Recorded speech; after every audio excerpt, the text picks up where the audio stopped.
Welcome to LOA Today. I'm Walt Thiessen. With me today is abundance teacher and money coach, Jody Lynn Creighton. This is your daily dose of happy. We are so happy you decided to join us today. Jody Lynn, I just wanted to tell you something that you already know, but I wanted to reiterate it for you and for our audience, which is I don't plan our guests. I mean, you know that because you came on originally as a guest. You came through Courtemanche like our guest Jason did today. I don't pre-screen, right? I don't have like pre-screen questionnaires or anything like that. I don't decide in advance, okay, we're going to take this one and not that one. I swear to God, I did not bring somebody on again who's a dating and sex coach and all that kind of stuff, a relationship coach. I didn't do that deliberately. It happened. This is another example of the law of attraction, bringing the right person in at the right time. Because Jason, I'm divorced 1 year after a 23-year marriage. And all of a sudden in the last 3 or 4 months, all of these relationship coaches and so forth have been coming onto the show. I mean, it's uncanny. So you're the next one in line. That's awesome. But yeah, it's funny like how that works. It's you get one, you get a bunch. Oh yeah. And if you don't like that bus, just wait. The next bus is coming along. It'll be there any minute. Mm-hmm. So anyway, Jason Courtemanche, you are in a field that you didn't expect to be in. That was the biggest takeaway. Not. That was the biggest takeaway I had from your bio. It's like you never planned to do this. Like, tell us the story. How did that happen? Sure. It really started out of my own wanting to grow, of like making similar mistakes in relationships. Like, as you mentioned, I'm an identical twin, and that growing up that way, I had all this time to build intimacy with my twin brother, and then in my 20s, when I started dating a lot, I got into a relationship, and she was so jealous, and I was like, oh, I don't know how do you build intimacy? I took it for granted. Like, maintaining intimacy is very different than building intimacy, and you're like. And that was the first aha moment. And then, that relationship didn't work out. And, but that question really kind of stuck with me. And then it's like, great, well, I'm 50% in that relationship. I'll be 50% in the next relationship. And it's like, oh, if I don't figure out how to build intimacy or how to be more vulnerable or be more open, authentic, and take responsibility of what I'm bringing to the table, my next relationship is just going to be like the last one. And so I was really frustrated of like holding myself back and sabotaging relationships. And so for years, I was kind of looking, I was just eventually just got sick and tired of being sick and tired and tried to find a class to take. Cause I was like, after 10 years, I was like, it's not happening. I'm tired. And so I just kind of stumbled into the Somatic Institute and started taking the classes for myself, and they were amazing. And that the first weekend, I was like, oh, my patience, my empathy. I was like, this is easy. I enjoy connecting one-on-one. And then that's when the light bulb went off. I was like, well, maybe I could do this as a career. And that's really how it all started. Why not? Out of wanting to do something different. Yeah, I like that. I like that story. I like the fact that you're a twin. I have twin cousins, and I also have twin cousins once removed. I have 2 sets of twins in my extended family, and awesome. So I have some knowledge of living with twins anyway. If not, I'm not a twin, so I've never experienced that side of it. But for instance, my cousins are about as different as you can get, which is not what's normally associated with identical twins, right? That they're usually, they're identical. They behave, they dress, they do everything. They really don't. These guys are like 2 entirely different people. And I'm going to guess. I'm just going to take a random guess here. You and your twin is not a relationship coach. You're like you took diversion paths. That's my guess. Correct. Yeah, that's definitely one thing. He's definitely not a relationship coach, but there are a lot of overlaps, but it is really interesting. And even though some of the other twins I know, there's a lot of similarities, but then there's also a lot of differences. And then, unless you're around twins a lot, it's very easy to think that they're more similar than they are. And the easy example I can give you, like my best friend in elementary school, she was in my class for grade 1. She was in my brother's class for, second grade. To her, we couldn't be more different. Like she could tell who's on the phone without caller ID just by the voice, and everyone's like, I can't tell them apart. And to her, she's like, how can you not tell them apart? And so it goes back to that perspective. Mm-hmm. I once asked one of my cousins about that exact thing. I said, at what point do you think you and your brother stopped looking like each other? And he said, we never looked like each other.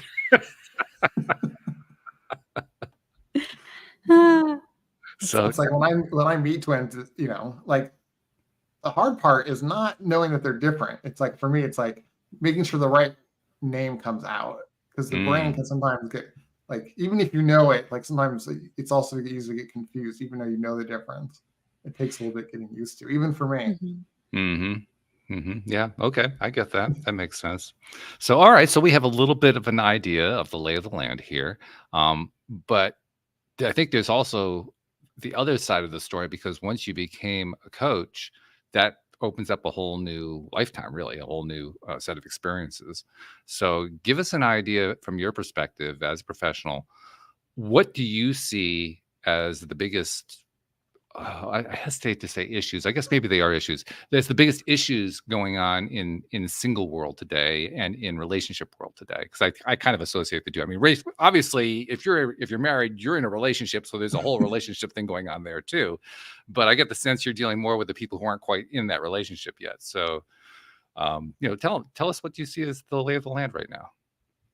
Yeah, the two biggest things that come to mind, especially for, let's say, people that are couples, or, you know, whatever stage of a relationship you're in, whether it's marriage or being couple, it's really learning that vulnerability, and what I refer to as like repair conversations. Because that was the big aha moment I took away from taking the classes, is I'm like, it's the repair conversations, which is a mixture of being vulnerable and, you know, copying to how it's difficult to be in a relationship, and really hear how whatever I did affected my partner. Even though, no matter how impure my intentions are, it's like at the end of the day, that person has having a feeling, and I caused it somehow. And it's like, it's so easy to go into fixing it. And you know, we want to say sorry because no one likes to sit in discomfort feelings, but saying sorry for something you don't know what you're saying sorry for yet, or what I like to think of as the issue behind the issue, until there's enough space to get there, you're not fixing anything. You're just focusing on, you know, the logistics of what happened, but not how someone actually feels, or they feeling abandoned, rejected, you know, whatever it is.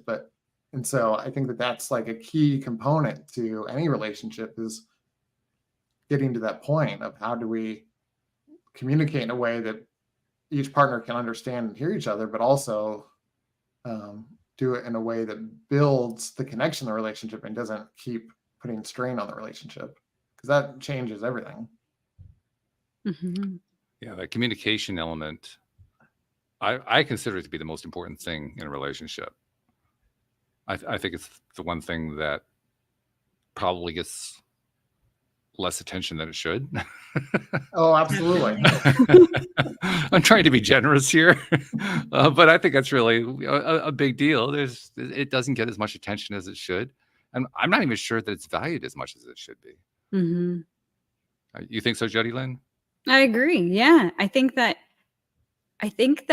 what I've witnessed is that men and women communicate differently, and what you think you said and what they actually heard, especially like, well, it's on both sides, but I find like when my husband says something and what I heard, when I've like reverberated that back to him in the way that I heard it, it wasn't even in the same realm of existence.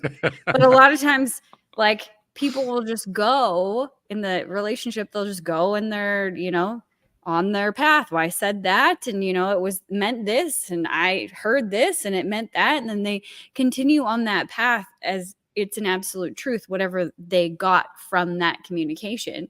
And then it's not until, you know, days, weeks, months, maybe even years later that comes back up, and they're like, oh, you didn't get me and I didn't get you. Like, it's just, we just assume that people understand what we're saying when we say it, but often it's like you're speaking in Chinese and I'm speaking English and we don't understand. Oh, absolutely. That's an amazing point. because, and it could be years till you figure out that there's a discrepancy there, because those, I think of those as like micro assumptions. It's like you assume you're on the same page, you assume you're clear, but yet you're right. Like taking a few seconds to, perception check, like, this is what I heard you said. Like that small difference can make a humongous difference in the way It's that like you communicate. Yeah, it's make or break in relationships. Like I was actually going through this last year, personal story. So we lost a baby, and the way that I deal with grief and the way my husband deals with grief is completely different. And, I see that, but I didn't like consciously recognize that. So for him, no fault to him, just the way that he deals with things is he doesn't want to talk about it. And he doesn't want to bring other people into the situation. And he doesn't want to, he doesn't want people to feel sorry for him, or he just wants to be alone. He doesn't want to talk about it. He just leave me the F alone is his stance on things. And I am the opposite. Like if my close people know, like all of my close people know something's going on with me, I'm very open about it, so I told a bunch of people and he didn't tell anybody. And the way that he was going about it, I had immediately assumed he doesn't care. It didn't matter to him that we lost a baby. It doesn't matter to him that I'm heartbroken over it. It doesn't matter. And then what we're looking for, we find. So then I kept finding examples of how he doesn't care. And that was going further and further down the road. And I felt myself getting resentful. And all of this was happening very quickly within a matter of a couple of months. But I remember taking a step back, and I was waking up angry at him. And there was one morning I woke up and I was like, why am I angry? Like, he's not even here. I don't understand. Like, he hasn't, irritated me. He hasn't pissed me off. Like, he hasn't said anything except for good morning, beautiful over text message, because that's what he texts me every morning, which is lovely. And I am angry the moment I open my eyes directly at him. I'm like, I got to get this under control. I got to understand what I'm feeling. And obviously I hadn't dealt with all of my feelings around this. I was, depressed and everything else. But what came up that really rocked me was this thought of he doesn't care. And I took a step back and asked myself, is that really absolutely true?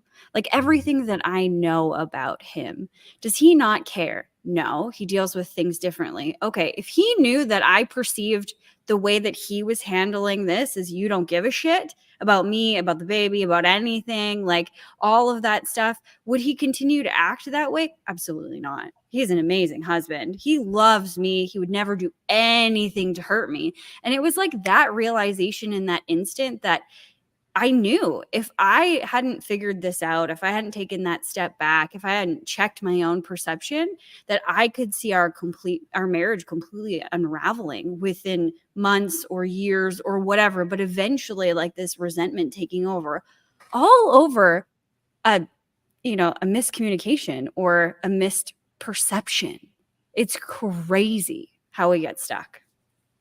Oh, Yeah. absolutely. And it's great that you had that awareness and that you were able to connect the dots, because you're absolutely right. That could have unwind even farther. Mm-hmm. And it's such a great, what your story illustrated is this a belief or assumption that goes unnoticed a lot, which is like, if you loved me, you could read my mind or give me what I need, or Totally. Yeah, if you just loved me enough. No. No. But it's that thing of like, oh, he must know what I'm feeling, like that small assumption, and that assumption, shows up in a lot of different ways, but that's the core of it. Like, if you loved me, you would give me what I need, or But we don't even tell each other what we need. The crazy thing about that story is like after I had figured that out, it was a matter of a couple of days where I was like, wow, okay. And then I opened up to him about it and like told him that. And what came out of me having a conversation with him about my misassumption, like my assumption over all of this was like, he's like, that's crazy. Because 2 days ago, I was talking to your dad about, I thought that you were doing really well with this loss. Like this is our third miscarriage. And so he's like, in comparison to the other two, I was like, she's handling it really well. And I think that she's okay. And, I'm afraid to bring it up and check in because I don't want to bring it all up again. Like, he literally had this conversation with my father 2 days before this, all came out in this epiphany, and we were on wildly different pages. Just shows how quickly things can unravel and how quickly we can, just be on the wrong page because of what we're assuming. Boy, that's really resonating with me. Yeah, Right? that assumption thing can wreck a marriage. Mm-hmm. Yeah. I think I can honestly say it was what caused mine to end. Yeah. Jason, just to clue you in, like I said, I was divorced a year ago. My ex is a former psychotherapist. And because of that, I made a colossal assumption that proved to be completely untrue, which was she was dealing with some stuff. I didn't know what it was. I would try to get it out of her. She wasn't opening up. This is in the last few years of the relationship. And I said to myself, well, she's a therapist. She understands how important communication is. She'll tell me when she's ready. Ooh. She never told me. Wow. She never told me. Yeah. And that was, well, first of all, it was a huge shock for me when she left, because I would have bet every dollar in the bank that she was going to tell me whatever it was when she was ready to tell me. I would have just bet every dollar I owned. Sure. And I would have lost. I would have lost all of it. So it was a big shock. But even more than that assumption, because I made that assumption, I don't know what I would have done differently, but I suspect I would have done something to kind of press the issue, if nothing else, to try to find out what the heck was going on. Yeah. And to this day, I don't even know what the answer is. I mean, I have some clues that I've been trying to piece stuff together, but I like a good friend of mine who's also a co-host, Joel Elston, as he pointed out to me the day that it happened, because I got him on the phone and he was helping me get through it. He said, there are going to be some questions that you're going to want answered, and they're not going to get answered ever. Yeah. And he was right. That, to me, more than anything else, hammers home just how big of a deal assumptions are. Yeah. Because like you said, it's very logical. Like, oh, when she's ready, she'll tell me. Like, seems very straightforward. It does. Seems reasonable. Yeah. Yep. And but we're not really wrong. reasonable when it comes to love and being. No, we're not. I wish we were. In relationships. Like, reason seems to fly out the window. What do you think, Jason? Oh, absolutely. I think a lot about like this idea of like it takes two people to constantly choose back through words, through action every day. And what they do, the other person does or doesn't do is out of our control. We have no control over any of that. And that's what makes relationships tricky, is we might want them to do something or show up in a certain way, and sure, we can ask for our needs. But at the end of the day, it takes two people choosing back and having that shared direction or future. And it takes work. It's not like you get to a certain point and you're like, oh, we're done. I read something the other day of like, it's like, oh, I got married, so I'd have to date my wife. It's like, no, you get married so you continue dating your wife, or someone else will date her. That's right. Yeah. And so it's like this constant evolution, and it's like, I'm not the same person I was 10 years ago. I know in 10 years I won't be the same person I am now. So it's a mixture of having to rediscover who your partner is and update them of who you are as you're growing. And through that entire time, you're choosing back, which is hard, because if one person does it and the other person doesn't, the relationship, that's not sustainable. But that's what adds the interesting part to any relationship, is it's delicate, but yet when it works, it's amazing. Mm-hmm. Yes to both, because it is amazing when it works. It's just remarkable. It's like, wow, it's the best in the world. I see it as like our partners, our close people, they're teachers, because they have access to buttons that the average friends don't have access to, strangers on the street don't have access to. Like, they get to see and interact with each other in ways that no one else does, which is great, because there can be great tremendous amount of learning and growth there. It can also be very painful when they're, being a perfect mirror to see like, oh, I haven't worked on that abandonment issue, or oh, I have insecurity there. I need to work on that. Like my brother and I refer to it as like the sandpapering moment.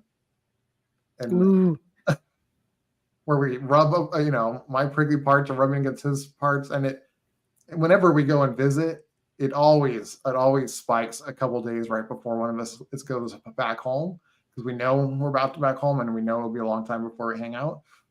And so it's like, and so we just call it out. We're like, oh, there's that sandpaper. Yeah. I look at it like being a twin. I've had the benefit of growing up with my brother. So I was there. So we have more shared meaning because I know what his childhood was like because we were there. It's like in partnership, we don't know what the other person's childhood is. We hear stories, but there's so much we'll never know. Right. So it's like twins are there when the buttons get installed, when those assumptions or those core wounds happen.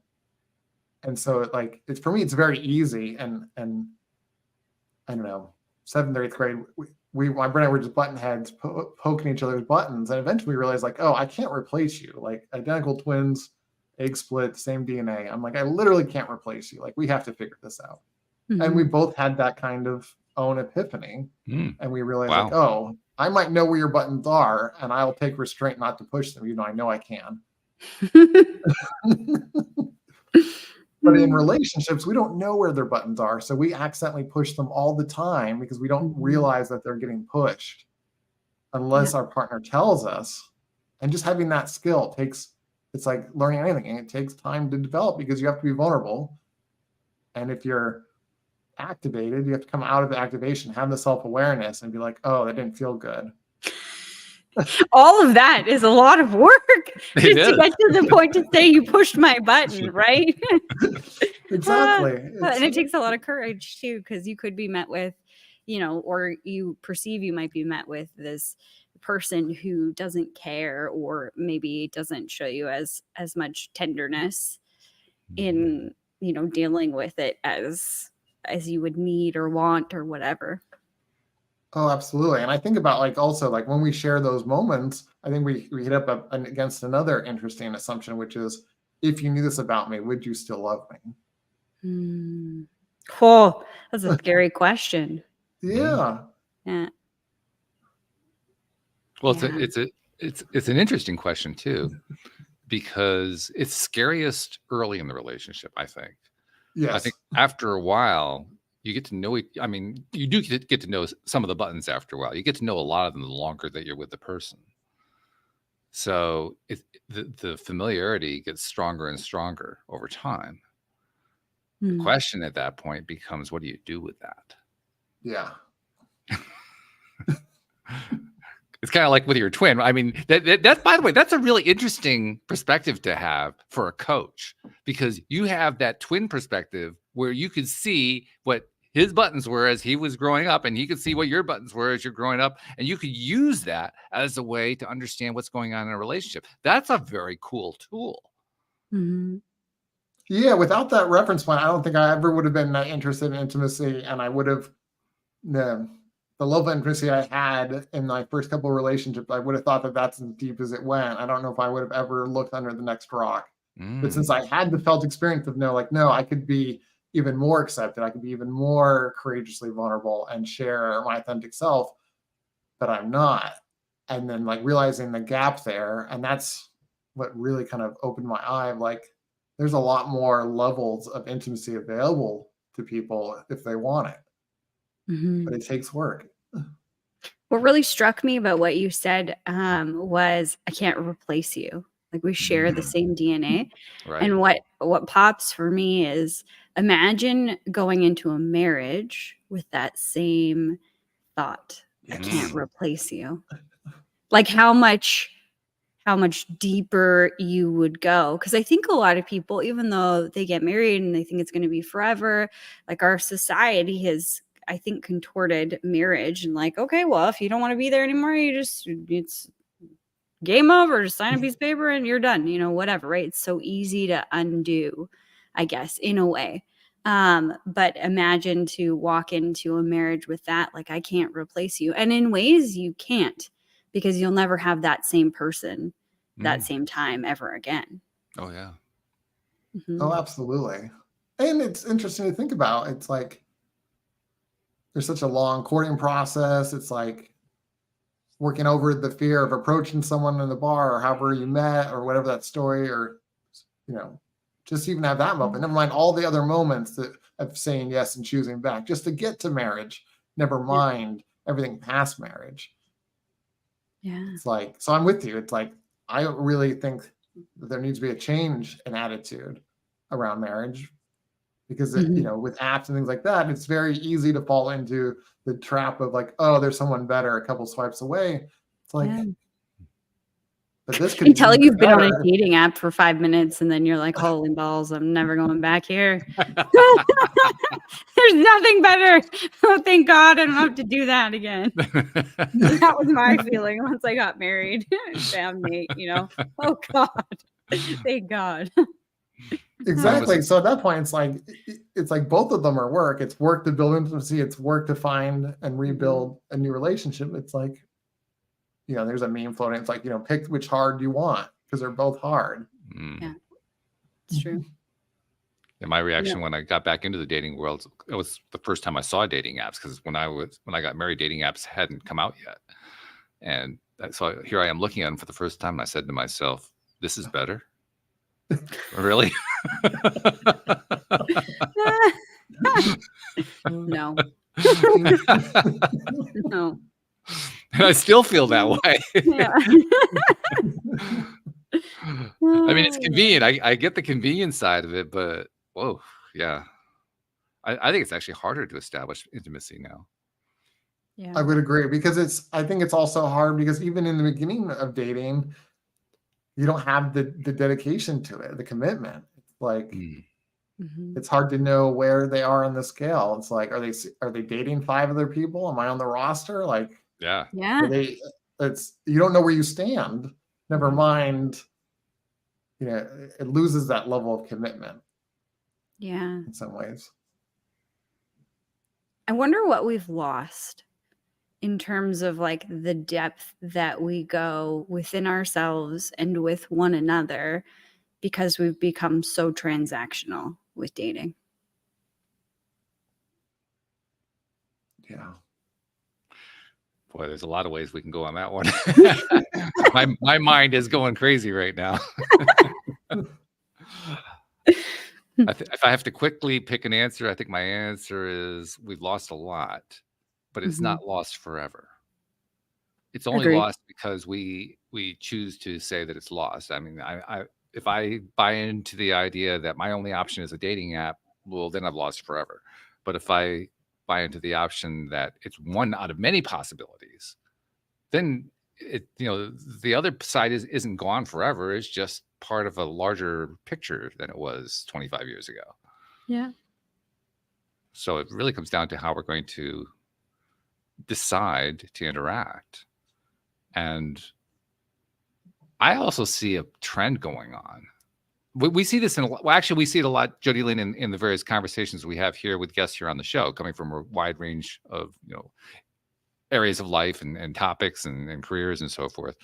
But we see it in terms of our conversations about how the world is becoming more enlightened, or how there are transitions going on in society, how institutions are crumbling. There's a whole bunch of things like that are going on that are evolutionary in their drift.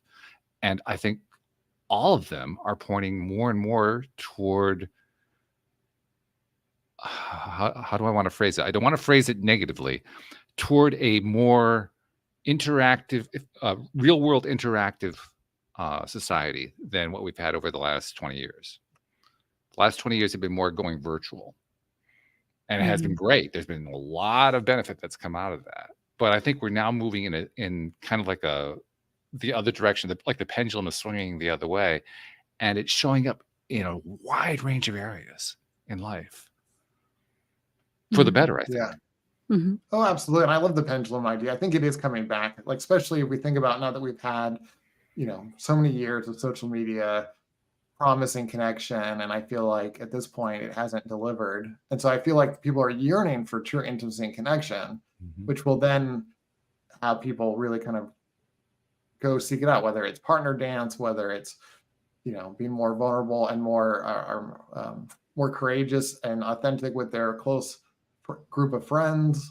It'll be interesting to see, but I think it'll go back to the fact of, I think people will have enough of the dating apps and decide like, oh, I want to do something different, because what they're looking for they're not finding it. And I think a lot about like intimacy with yourself, like really deciding like what's an alignment for each person. Is it dating apps? Is it having fun? It's like, sure, there's a season for that, but it's like, if you're looking for commitment marriage, there's a different way about going about it, finding that. So I think it'll be interesting to see how things keep evolving as technology allows us to connect with more people, but how do we feed that level of intimacy and connection that we're not getting from easy connections? You're also touching on something that I've encountered since I became single again, which is, I will loosely describe it as the dating/relationship landscape, more precisely the dating/relationship coach landscape. That landscape is dominated by coaches and teachers and so forth who are not emphasizing, here's how you build toward a long-term relationship with somebody. They're all, not all, the overwhelming majority are oriented toward, here's how you find somebody for a one-night stand. Here's how you find the quick hit kind of a situation, which is really, it's interesting that has taken over so strongly. It was actually a challenge for me because I decided I needed to get some help, and I finally did find a coach who was able to help me. She was really great. But it took a great deal to get there, to find her, simply because of the way that landscape is so skewed in that direction. Absolutely. And I'm wondering, I mean, I'm sure you've encountered that, but I wonder what your experience has been, trying to deal with that landscape. Yeah, I had the same issue when I was trying to find a coach or a program or a class, because everything I was finding was that pickup culture, and I felt like they were just trying to, put on a play or make me be someone or act like that I'm not my authentic self. And I was like, that didn't resonate with me. And I was like, that's not, in my mind, a long-term solution. And so, well, it's not. It's actually a long-term problem, is what it is. Exactly, because it's like, and it misses so many other layers of like accepting oneself, like being honest about our own desires, like being more honest about what we want and communicate that. It's like, great, if you want casual sex or one night stands, it's like, great, then just be upfront about that. Like, there's so many other things to it, but to pretend or to just focus on that one aspect of intimacy and completely ignore all the other aspects to dating and human connection is, I think, a disservice to everyone's individual development. Yeah, and I think it actually teaches, particularly young men, it teaches young men how not to have successful long-term relationships. I think there's a lot of that. You're essentially practicing how to get in and out of relationships, not how to get in one and then stick with it. Right. Yeah. And which goes back to what we're talking, like having the skills to get past the assumptions, to have the repair conversations. Yep. It always comes back to that, doesn't it? It does, like you were married for a long time. I'm sure if you just think back, like you probably had hundreds of those kinds of road bumps along the way of having to work through assumptions. It's like, it's not, you just don't do it once and you're done. Like, no. People talk about it's like every iteration done successfully brings you to another level of awareness and connection with your partner. And you learn a little bit more about yourself and your partner along the way. Yeah, people often talk about how marriage is all about compromise. And I always used to disagree with that vehemently. It has nothing to do with compromise. It has to do with getting to know your partner and your partner getting to know you. That's not compromise. That's just building relationship. Yeah. I can honestly point to probably maybe twice in my marriage with her where we had to compromise on something. The rest of the time, it just kind of fell into place once we got the relationship part figured out. And Yeah. and by the way, when you get the relationship part figured out, like you point out, it's an ongoing process, but you do get benefit of it for periods of time. And when you do that, I guess you could call it work. It is work in a sense. When you do that work to build like that, and you get to those points in time where things go well, that's when you know how worthwhile it is. I mean, that's when it's like, wow, this is really great. I remember, I've told many people this. I remember many times when my ex and I were together and married, and we had a really, really good relationship for a long period of time, where people would compliment us on it. Like, we can't believe how well you guys get along. We can't believe how supportive you guys are of each other. And all I could think was, well, what do you do in your relationship? I don't understand. What are we doing that you're not doing? I don't get it. But I think that's what the difference was. We took the time to build the relationship. Well, like you said, I think because you've had that experience, you understand how great it is. It's not obvious in our culture how great a relationship is because it's not marketed. People see the hookup culture, they see pickup game, but they don't see the benefits of a long-term committed relationship and the value that brings. It's almost like our society has started to look down upon a long-term relationship, like one person for the rest of your life. Yeah. Like that is a bad thing. Like, I think that can be an amazing thing.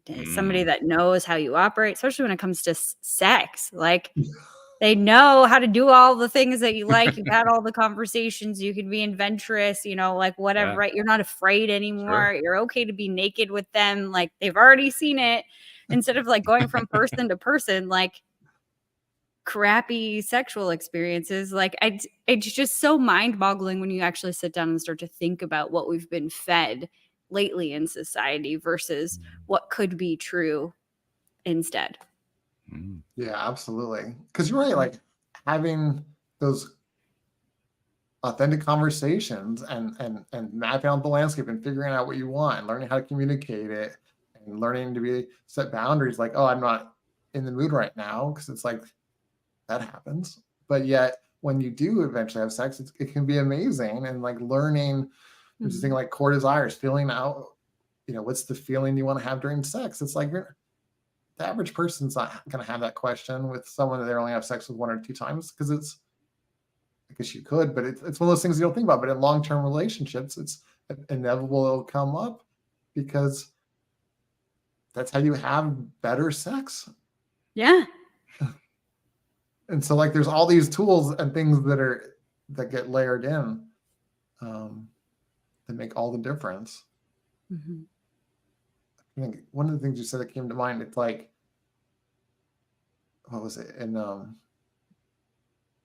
back to me. And yeah, long-term relationships is that comfortability, but that comfortability completely just changes and opens up even more opportunities for pleasure and for really understanding a partner. It's like I read a book, I think it was called Polysecure, and the first half of the book talks a lot about attachment theory and things like that. But one of the themes that really struck out with me is that monogamous relationship structure hides relationship problems. And that really struck an interesting thing with me. I was like, but it made a lot of sense. It's why a lot of relationships, when they try to open the relationship, it crumbles, because you find when you remove the structure of monogamy, there's other issues that don't necessarily have to be addressed, like commitment, because commitment's built into the structure of the relationship, and some insecurities are hidden in that structure, which really kind of struck me as really profound. Yeah. That we don't talk about. Yeah, that makes sense. Yeah, the concept never occurred to me, but when I read that concept really hit me. I'm like, oh, That explains a lot. It does, doesn't it? Mhm. Yeah. Because in relationships, we're going to uncover parts of ourselves that we might not want to look at, because there's something, like it's one thing like admitting to ourselves what we want. It's a whole nother thing to actually ask your partner for what you want, Mhm. whether it's sexually or relationship structure or anything really. But it's like the witness of the other person changes the stakes. And it goes back to what we were talking about, like if we went into relationships or a marriage of like, I can't replace you, then it would be easier to have some of those conversations. But if someone is, using divorce or using I'm gonna leave you as a weapon or as a threat, like does not instill safety and make the other person want to open up. It completely erodes that, Mhm. part of the relationship. And I think Mhm. back as being a twin, like I can't replace you. It created a structure to explore intimacy that I never experienced and didn't realize and took for granted until I realized, like, oh, it is way harder to build intimacy in a relationship because they can leave you and you don't know if they're going to call it quits. Yeah. Mhm. Well, and if you have any sort of abandonment issues whatsoever, Oh, it makes it even harder to be able to exactly. ask for those things and, like not fear they're going to leave you. They're going to leave you. They're going to leave you. Yeah, that just adds a whole nother layer to Yeah. it. But also an Mhm. opportunity to really soothe that part. Mhm. Absolutely. And heal that wound in all areas, not just Yes. in your intimate relationships, but like all the other areas that wound touches. Because I think a lot of times, well, for me anyway, I can speak for myself, that wound of abandonment didn't come from a boyfriend, didn't come from that kind of relationship. It came from, being a kid and losing people in my life that were really important to me and feeling abandoned. So it was family. And then obviously it became really apparent in committed relationships where I would just want to bolt before they could bolt. I'll run Yeah. first. Interesting strategy. Yeah. Worked every time.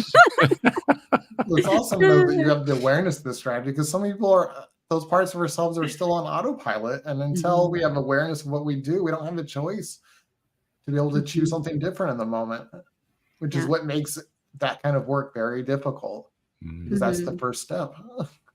Yeah. Well, for me, it was all my relationships failed, and I was the common denominator in all of them. So there must be something up with me. That's what I figured. And then I was like, I need a relationship coach. And I had one when I met my now husband. And I was like, so I've got a relationship coach. And he's like, but you're not, like, we just met. And I'm like, That's yeah, awesome. it's so that I don't fuck things up.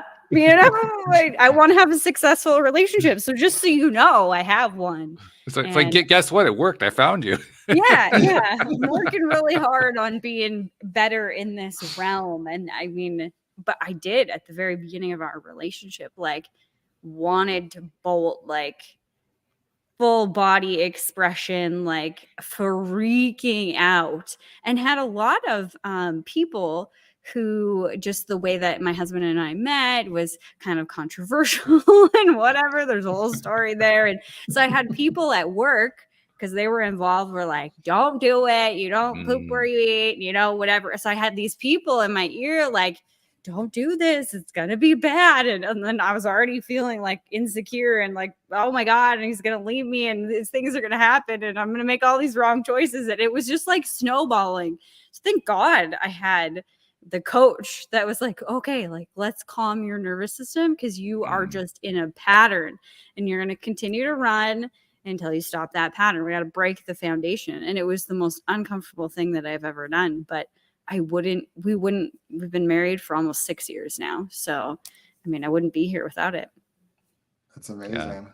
You bring Yeah. up a very Yeah. important point too. which is the influence. And Jason brought this point up too earlier. You brought it up in the context of your twin, but there's also a slightly broader expression of it, which is the influence that our families have on us, the families that we grow up with.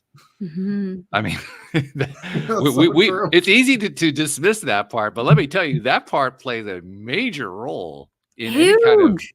relationship, marriage, long term. I don't care how you're structured. It plays a big role, and it's going to, whether you want it to or not. Mhm. Yeah. Watching their relationships, Yeah. you know? Yeah. And well, plus also just, I mean, like in my case, I grew up. I grew up with parents that were really good parents, and I had pretty good relationships with my brother and sister. And we were a fairly functional family. There's a lot of dysfunctional type families out there. We were a pretty functional family, but we did have one really serious dysfunctionality, which is my parents did not believe, and actually most of the family, the larger extended family, did not believe. Not only did they not believe in premarital sex, they didn't believe in getting married until you were in your 30s. I mean, it was a very severe belief structure. And I didn't even realize how hard it hit me. I mean, I knew all of the time that I was growing up into my teens, my 20s, 30s. I knew that it was affecting me. And talk about being the common denominator, Jody Lynn. I mean, I knew I was the common denominator. It kept playing out over and over again. But even with that, in the last year since my marriage ended, I came to a realization of another layer of how that family experience had affected me to this day in a way I didn't even know about. Mhm. I had no idea it was going on. It was an extension of what had already been there, but it was like this other layer that I never even knew about. It's actually very straightforward when I explain it. Jody Lynn, I think I told you about it, but Mhm. in my family, I'm not the only Walt in the family. I'm one of 5 Walts. There was my great uncle, my father, myself, my cousin, and my cousin's son. All are Walters. My cousin is 10 years older than I am, and he became sexually active as a teenager, 15, 16, 17, 18, when I was 5, 6, 7, 8. And we'd have family get-togethers that he would never be at because he was always off doing things with his friends or his girlfriend or whatever it was, going to the high school basketball game. He was doing everything except with the family. And I was with the family. And my parents and his parents, my grandmother, my aunt, and all the adults were talking about how Walter this and Walter that. And guess who was taking all that into his subconscious mind and didn't realize that he was doing so? Oh, that makes so much sense now. Oh, Yeah. But I mean, it took me 65 years, 66 years to figure out that was going on. but that's such a great point because it's in that moment you don't know what you know, and now you have the perspective of it. But Mhm. family is powerful. Like Yeah. whether it's watching how love and relationship or marriage was modeled by your parents. Like there's so many. I think of it a lot of like cleansing the lens of perception, like family lens, social lens, religious lens. Like there's so many filters that we filter our experiences through, and we don't even realize that these assumptions are running us. Mhm. Oh, yeah. And I think a lot about like defense mechanisms of like if I felt abandoned as a child, then it's like one that I used a lot in my younger years was like being very quiet, pull back my energy and disconnect from my erotic energy and try to be invisible because that felt safe. And it's like, oh, if I observed, then when I felt ready, then I could interact with the group. And that worked very well as a child, but it's terrible for flirting, terrible for dating. No kidding. It's Yeah. like blindsiding these poor women that have no idea that I like them because I just held it all in until it was too long. And but again, it's like learning to realize like, oh, that defense mechanism, worked really well for younger Jason. It is no longer serves a purpose now. It's time to let it go. Mhm. Yeah. That letting go part, that's the whole thing right there. Yeah. You say that in one sentence and it sounds so simple. But it's so ingrained how you've done it. You've spent years, like building up this craft of Exactly. doing it whatever way that was helpful back then. So first you have to like realize it, which is huge.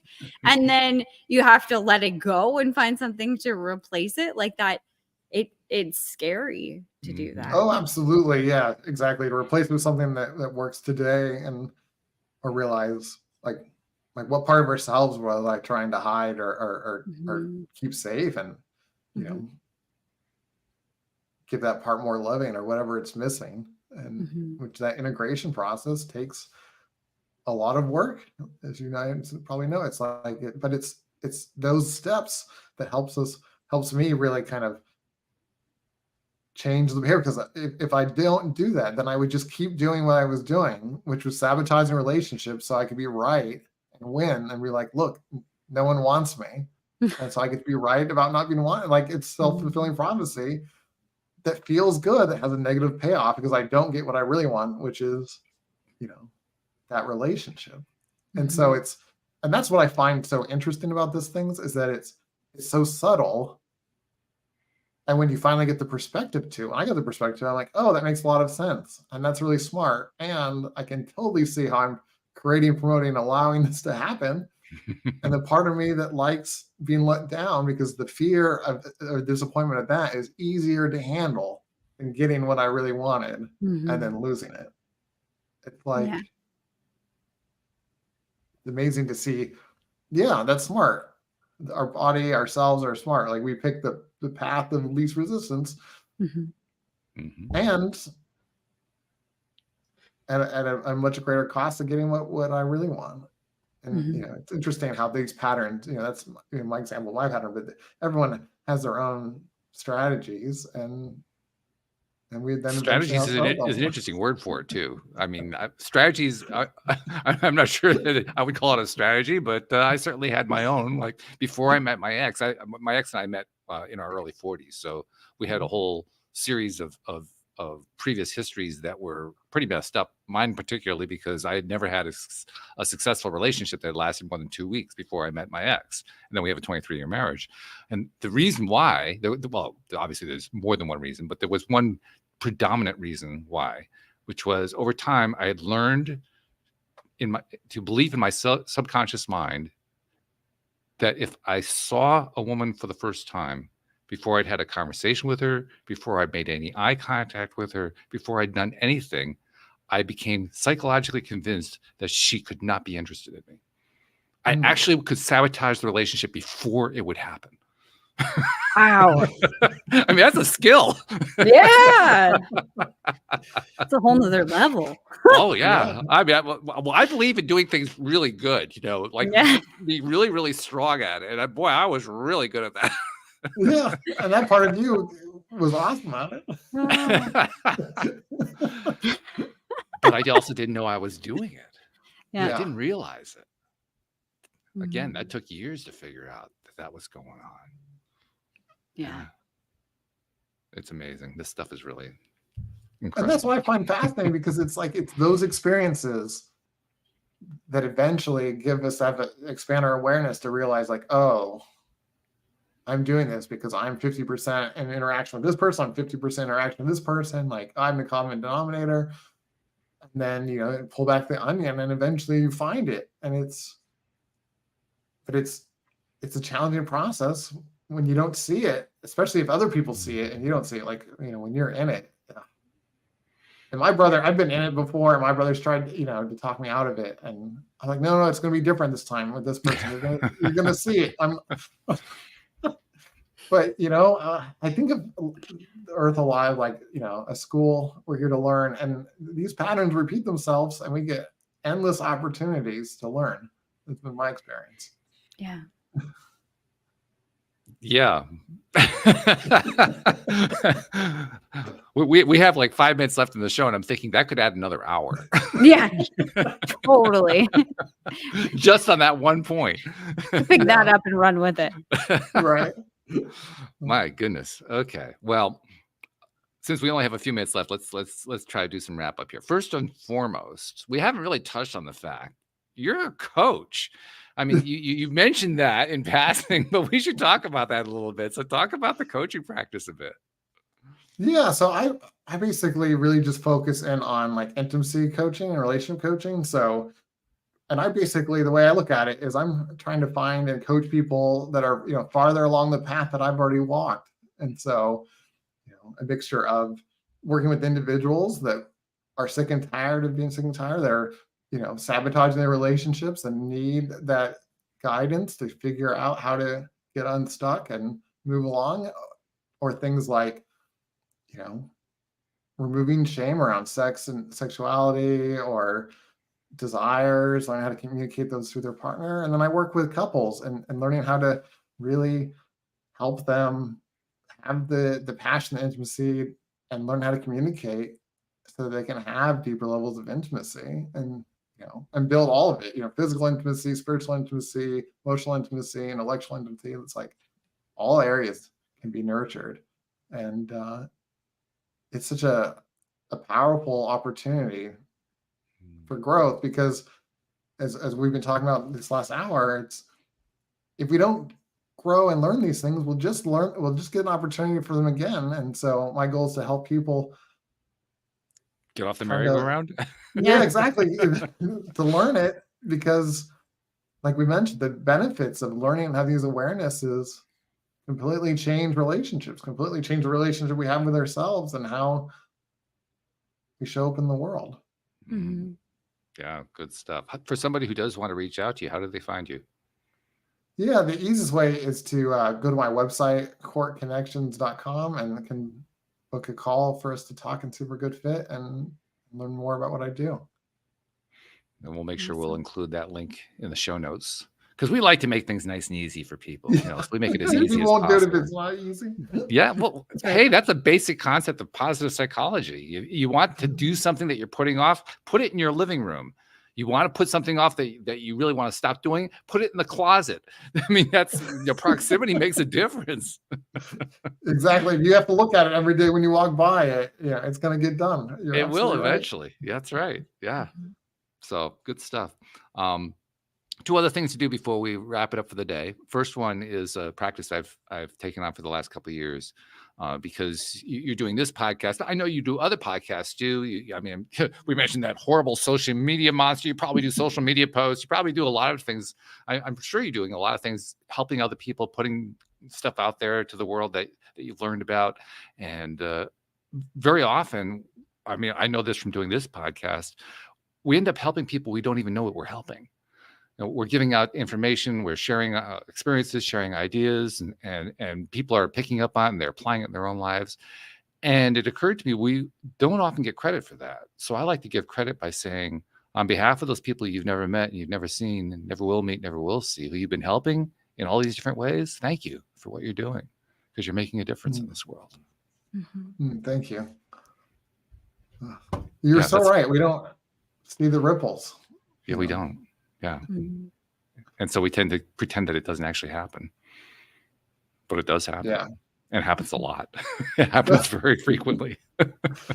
Oh, definitely. I think back to people have helped me, and sometimes it's the smallest thing that's made the biggest impact in my life, has been my experience.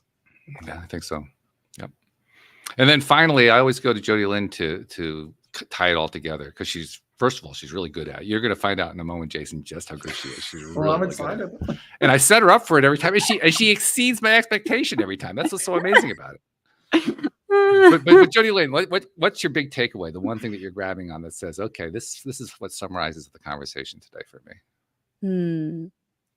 The summary is that we're all human and we have this deep desire to be loved, but to be loved in the depth the way that we want to, we have to learn to be vulnerable and see the things that are holding us back. And thank you, Jason, for this beautiful conversation on all the things that could get in our way, but the reasons why we shouldn't let it, so that we can love a little deeper as we go on in life tomorrow. That's it. See, didn't I tell you? That's amazing. I'm gonna have to transcribe that. Yeah, right. Well, actually, we will. So, Jason, thank you so much for joining us, for sharing all your expertise and your stories and background and all that. This has been, and like Jody Lynn said, this has been a fun conversation. So we really appreciate your time here.